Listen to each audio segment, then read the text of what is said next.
10ஆம் வகுப்பு கணிதம் அலகு 1 உறவுகளும் சார்புகளும் பயிற்சி 1.3 இரண்டாவது கணக்கை பார்க்குறோம். x = 3, 4, 6, 8 என்க. r = x, f(x) such that x belongs to x, f(x) = x² + 1 என்ற உறவானது xலிருந்து nக்கு ஒரு சார்பாகுமா அப்படின்னு கேட்டிருக்கிறாங்க. உறவுல x, f(x)ன்னு கொடுத்துருக்குது. f(x) என்பது நமக்கு எதை குறிப்பிடும்? y. அப்போ y = f(x) = என்ன மதிப்பு கொடுத்துருக்குது? x² + 1. எக்ஸில் வழங்கப்பட்டிருக்கக்கூடிய மதிப்புகள் 3, 4, 6, 8. எக்ஸுக்கு இந்த 4 மதிப்புகளையும் கொடுத்து f(x)ஓட மதிப்பு என்னான்னு கணக்கிடுறோம். x = 3 எனில் f(x) அதாவது எக்ஸுக்கு பதிலாக 3ன்னு பிரதியிடுறோம். f(3) = 3² + 1. 3²ங்கிறப்ப 3 வர்க்கப்படுத்துகிறோம். 3 × 3 9 + 1 = 10. அடுத்து x = 4 எனும் பொழுது f(4)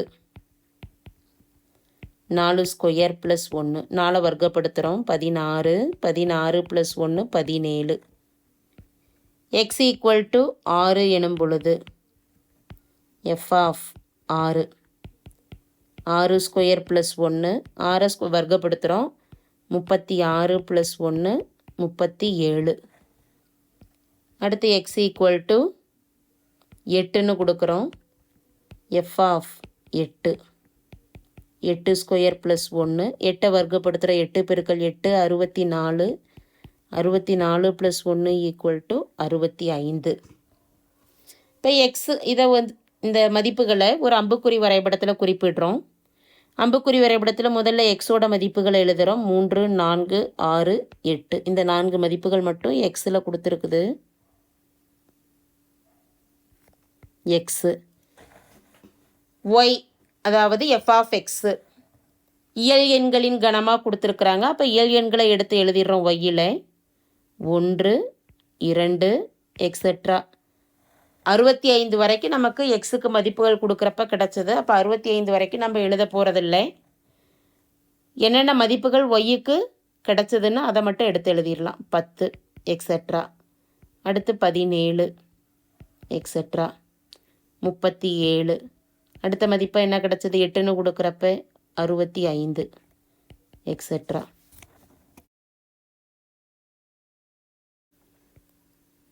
ஒய்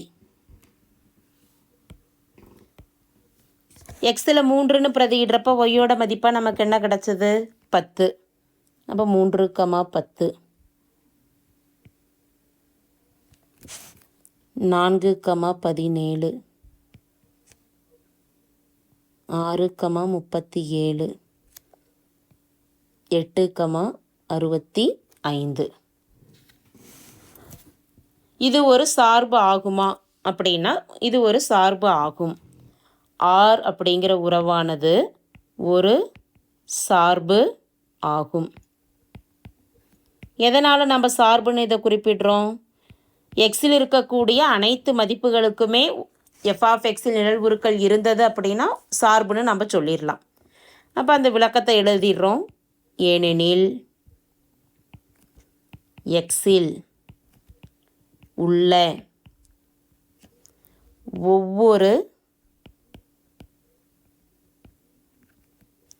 உறுப்புக்கும்